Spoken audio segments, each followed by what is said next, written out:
I never thought peace could sound like the hum of my old coffee maker. That quiet Tuesday morning in Fayetteville, the sun was filtering through the lace curtains, and the only thing on my mind was whether I'd bake cornbread or blueberry muffins for the ladies' book club. I had just turned 71, and for the first time in my life, my little brick house finally felt like mine, earned, steady, and still. Then, without warning, the front door creaked open. Jacob didn't even knock. He never did. He walked in like he always had, as if the years hadn't taught him that grown men should respect closed doors. My son, 41, tall, restless, always smelling faintly of motor oil and arrogance. "Mom," he said, dropping his car keys on the table. "We've made a decision." I froze mid-pour, the stream of coffee splashing into my cup. That word always meant trouble. "Melissa and I talked," he continued. "The kids, her mom, all of us, we're moving in here next week. It's just temporary until we find something bigger. You'll thank us later. It's not good for you to live alone at your age." I stared at him, still holding the coffee pot, the steam rising between us like a thin curtain. "You're moving in?" "Yeah, it's decided." He said it casually, as if announcing the weather. "Melissa's mom can't be alone anymore, and the kids need space. You've got plenty of it. You don't need all these rooms." He began walking around, gesturing toward the hallway, already dividing my home like a landlord marking territory. "The kids can have the sewing room. Melissa and I will take your old guest room. Hazel can have the den, it's closer to the bathroom anyway." Every word was a nail in my chest. He spoke as though I wasn't standing there, as though 40 years of scrubbing hotel floors and mopping library halls to pay for this house didn't matter. "Jacob," I said, steady but soft, "this is my home. I bought it. I pay the bills." He laughed, a sharp, condescending laugh that sliced through the quiet like a blade. "Come on, Mom. Don't be dramatic. It'll be good for you. You won't be lonely anymore. You should be grateful." Grateful. That word burned more than anything else. He didn't see the way my hands tightened around the coffee pot or the way my breath trembled. He didn't notice the small portrait of his late father hanging on the wall behind him, the man who'd taught me never to let anyone take what I'd worked for. "Saturday," Jacob said finally, picking up his keys again. "The moving truck will be here. Don't worry, we'll handle everything." Then he was gone. I stood there in the kitchen, the smell of burnt coffee rising as the pot hissed on the warmer. The house was silent again, but it didn't feel peaceful anymore. I set down the pot, wiped my hands on my apron, and whispered to the empty room, "Not this time, Jacob. Not this house." And in that moment, something inside me shifted a small, fierce spark I hadn't felt in years. The spark of a woman who was done being told what to do. That night, I couldn't sleep. The ceiling fan turned slowly above me, pushing warm Arkansas air around the room, but it did nothing to quiet my thoughts. Every creak of the house reminded me of what Jacob had said. "It's decided." The words echoed like an order, not a request. I turned on my bedside lamp and stared at the framed photo on the nightstand. It was taken the year I finally paid off the mortgage, me standing in front of this very house with the key in my hand, smiling like a woman who'd just outrun a storm. That house wasn't just wood and brick. It was my spine, my story, the proof that every late shift and every blister on my hands had meant something. And now, my own son wanted to take it from me, not with violence, but with entitlement. I sat up, the sheet sliding off my legs, and said out loud to no one, "He's not doing this again." Because this wasn't new. Jacob had always had a way of deciding for me where I'd babysit, what bills I'd cover, which of his mistakes I'd quietly pay for so the family wouldn't talk. When his marriage fell apart 5 years ago, I let him move in for a few weeks. He stayed 18 months, left the place in chaos, and not once said thank you. Back then, I told myself that was what mothers did. But now, at 71, with a heart that had finally stopped apologizing for beating, I knew better. I made myself a cup of warm milk and sat by the kitchen window. Outside, the pine trees swayed under the moonlight, whispering like they were daring me to take my life back. Somewhere deep inside, The quiet voice of my late husband, Walter, rose up from memory. Maggie, you spent your life cleaning up after others. When will you keep something clean just for yourself? The clock struck midnight, and I picked up the phone. My hands didn't shake. I scrolled through my contacts until I found Evelyn Harper's name, my oldest friend, the only one who'd tell me the truth. She used to work in real estate before retiring, and she had that sharp sense that saw through people's motives like glass. The phone rang twice before her sleepy voice answered. Maggie, is everything okay? No, I said, steady and clear. I need your help. Tomorrow morning, early. There was a pause. Then her tone shifted alert. Serious. What happened? My son decided he's moving into my house, I replied, the bitterness slipping into my voice. But he forgot to ask the owner. Evelyn exhaled slowly, understanding immediately. All right, honey. I'll bring the coffee. We'll talk at Millie's Cafe at 9. And don't you worry, I've seen men like him lose their grip before. When I hung up, I felt something I hadn't felt in years, calm. Not the kind that comes from silence, but the kind that comes from decision. I turned off the lamp, walked back to bed, and smiled faintly in the dark. Jacob thought I was weak because I was old. But what he didn't know was that women my age don't fight with fists anymore. We fight with plans.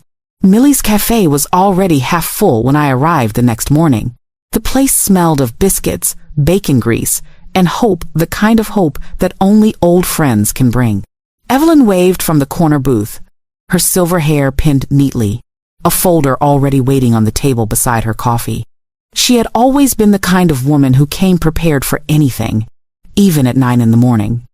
Maggie, she said, standing to hug me, you sounded like a woman ready to start a revolution. Maybe I am, I replied, sliding into the booth. I just didn't expect it to be against my own son. We talked for nearly an hour. I told her everything, Jacob's arrogance, Melissa's fake sweetness, the way they treated my house like a retirement home they could occupy without rent or permission. Evelyn didn't interrupt. She listened, her eyes narrowing, her fingers tapping lightly against the folder. When I finished, she leaned closer. You remember what I used to tell my clients? What's that? Never wait until they take your name off the mailbox to realize you've lost your home. She opened the folder. Inside were property assessment sheets, blank sale forms, and contact details for a local lawyer named Nolan Reeves, someone she'd trusted for years. You can still make your own moves, she said, quietly, before Saturday. The thought sent a chill through me. Selling the house felt drastic, but the idea of being pushed out of it under their rules was worse. You think I should sell? I asked softly. I think you should protect yourself. Whether that means selling, transferring, or locking every door, just make sure the next move is yours. I sipped my coffee, letting her words sink in.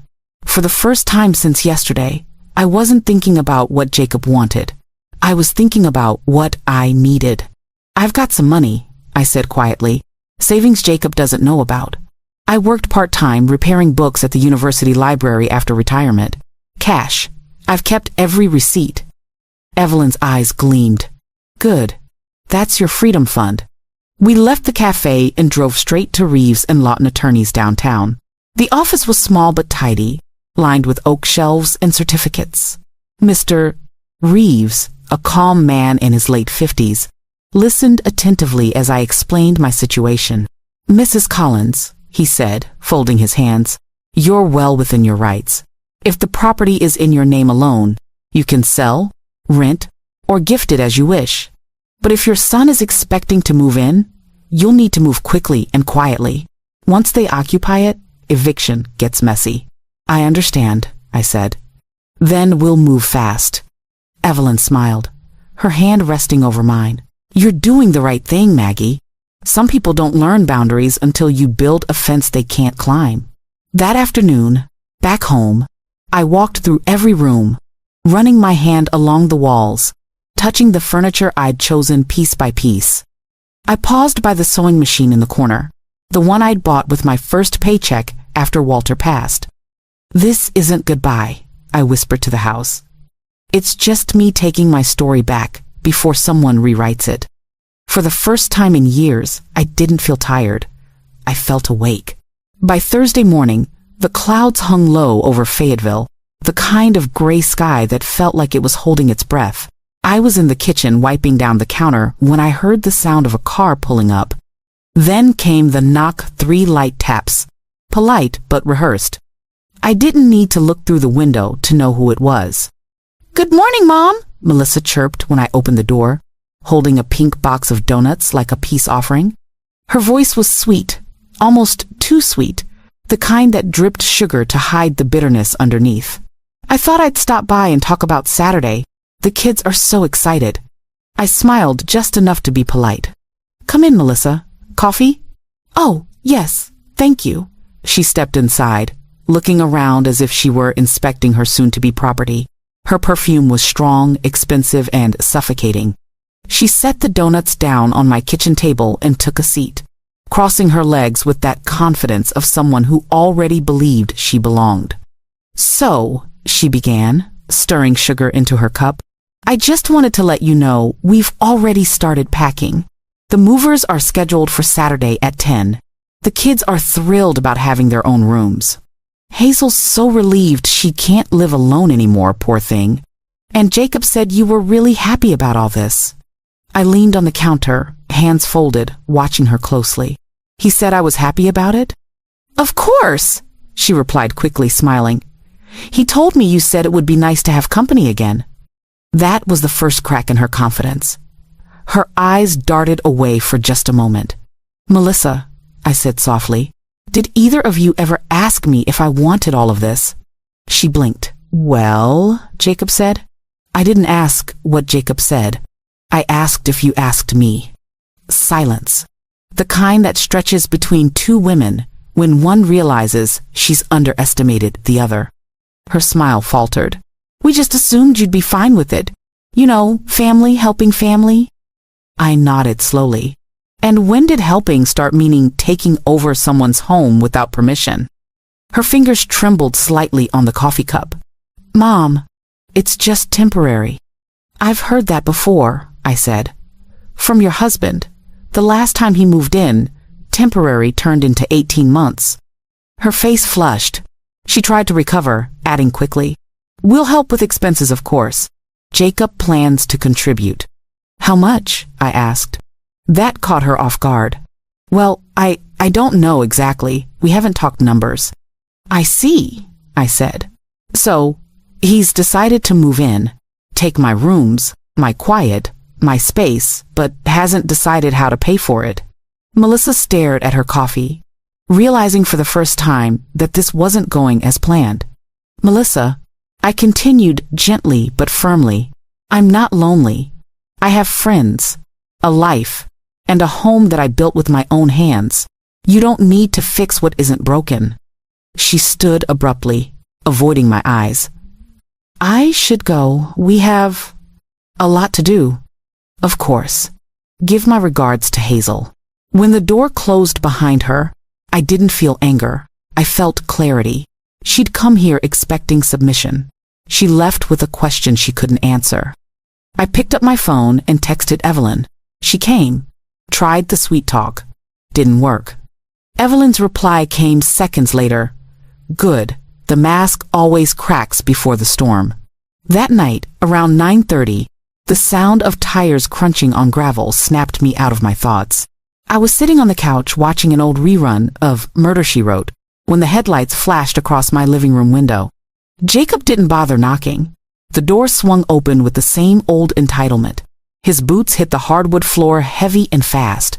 "What did you say to Melissa?" he barked. His voice filled the room before I even stood up. I turned down the TV volume and looked at him. I told her the truth. "The truth?" He laughed bitterly, pacing like a restless bull. "You made her cry.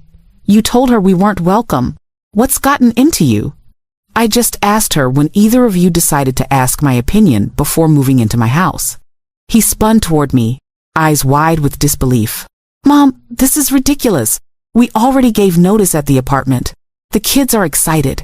Hazel's packed. You can't just change your mind now." "I didn't change my mind, Jacob," I said quietly. "You made a decision without me, I'm simply correcting it. He shook his head, scoffing. You're being selfish. At your age, you should be glad someone wants to live with you. What if something happens to you when you're alone? You'd be lucky to have family here. I rose slowly, meeting his gaze. I've been alone for 10 years, Jacob, and in those 10 years, nothing happened except peace. He exhaled sharply, his frustration twisting into anger. You live in a 3-bedroom house all by yourself. That's not peace. That's loneliness. Then why does it scare you so much that I enjoy it? I asked softly. He froze. For a brief moment, the room fell silent, except for the ticking of the old clock on the mantel. I stepped closer, lowering my voice. You think because I'm old, I don't notice things. But I know what this is really about. You don't want to live here to help me. You want free rent, free food, free space. You want me to pick up where your own failures left off. His face darkened. That's not true. Then tell me, Jacob, I said, my voice steady now. When was the last time you visited just to see how I was doing? Not for a favor, not for a meal, just to talk. He opened his mouth, then closed it again. The silence between us said everything. I walked to the window, pulled aside the curtain, and looked out at the dark yard. You've mistaken my kindness for weakness, but that ends tonight. Behind me, I heard him scoff. You're really gonna throw your own family out? You sound crazy. I turned back to face him. Crazy is deciding someone's life for them and calling it love. He ran a hand through his hair, pacing again. Fine. If you won't let us move in for free, we'll pay rent. Happy? No, I said simply, because the issue isn't money. It's respect, and you've shown me none. He slammed his hand against the table. The sound echoed through the house, but I didn't flinch. I'd faced worse storms than him. You know what? He said, his voice trembling now with frustration. You used to be different. You used to care about family. I still do, I replied. That's why I'm teaching mine what boundaries look like. He stood there for a moment, breathing heavily, searching my face for the soft mother he'd known all his life. But she wasn't there anymore. Saturday, he said finally, pointing at me. We're coming anyway. You can't stop us. He stormed out, slamming the door so hard the picture frames rattled. I waited until the sound of his car faded into the night, then sat back down on the couch, heart pounding but steady. I picked up my phone and texted Evelyn one sentence. It's time. Call Mr. Reeves first thing in the morning. Then I turned off the lights and whispered to the dark. You just declared war, Jacob. But I've been surviving battles my whole life. The next morning, the air was crisp and pale, the kind of quiet that comes before a storm. I woke before sunrise, dressed neatly in my gray slacks and blue cardigan, and waited by the window for Evelyn's white Buick to pull up. When it did, she gave me a knowing smile through the glass, one part excitement, one part defiance. Ready? She asked as I slid into the passenger seat. More than ready, I replied. Let's end this before Saturday arrives. We drove downtown to the modest brick office of Reeves and Lawton attorneys. Inside, the faint scent of paper and lemon polish filled the air. Mr. Reeves greeted us warmly and motioned toward a stack of documents on his desk. Mrs. Collins, he said, I prepared the purchase contract exactly as we discussed. I also found a buyer cash offer. Quick close. She's a traveling nurse relocating from Tennessee. Wants to settle before Monday. My heart fluttered with a mix of nerves and freedom. That soon? Yes. She viewed the house yesterday evening. Loves the garden and the porch swing. She'll pay full price. I felt a laugh rise in my chest, the kind that comes when relief and disbelief collide. Then let's do it. He slid the first set of papers toward me, the pages heavy with finality. I picked up the pen, my hand steady. Each signature felt like I was untying one knot at a time, years of guilt, obligation, and silence falling away with every stroke of ink. Evelyn sat beside me, beaming. You're doing something most women our age only dream about. Maggie, taking your power back. When the last paper was signed, Mr. Reeves handed me a sealed envelope. This contains the buyer's deposit confirmation and your transfer receipt. You'll receive the remaining balance within 48 hours. 48 hours, I repeated softly. That gives me 1 full day to disappear. From there, we went straight to the bank. I transferred my savings into a new account under a different branch, one Jacob would never think to look for. With the rest, I finalized a purchase I'd been quietly preparing for weeks. A small cedar cottage in Eureka Springs, nestled among pine trees, with a screened porch and a single blooming dogwood tree out front. A home the world didn't know existed yet. By noon, the papers were signed, the funds secured, and my next chapter waiting. We celebrated with coffee at a diner near the courthouse. Evelyn raised her cup like a toast. To the woman who refused to be erased. I smiled. To the freedom they'll never understand.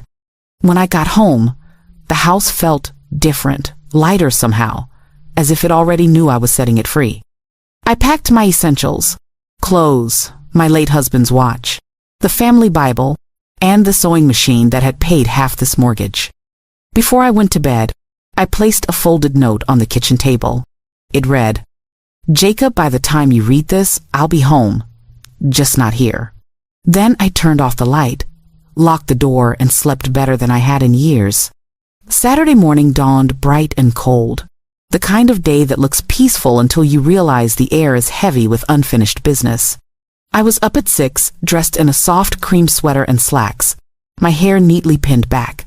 The house smelled faintly of lemon cleaner and something final. Every picture frame, every cup on the counter, every small detail had been put in order, not for guests, but for goodbye. By 8, Evelyn arrived. "You sure you want to be here when it happens?" she asked, standing by the door with 2 coffees. "I want to see their faces," I said, taking 1 cup. "Just once. I want them to see what happens when you underestimate a quiet woman." At 9:30 sharp, the first moving truck appeared at the end of the street. It was enormous, bigger than I'd expected, and loud enough to wake the entire neighborhood. Jacob was driving, his arm hanging out the window, confident and careless as ever. Behind him came Melissa's SUV, followed by a smaller car carrying Hazel and the kids. They parked in front of my house, like a parade of arrogance. "Mom!" Jacob shouted, climbing out of the truck with a grin. "We're here. Movers are ready to unload." I stepped out onto the porch, holding my coffee with both hands. "Good morning, Jacob." "Could you open the front door, please?" he called. "We've got to start before the sun gets too hot." "That won't be necessary,"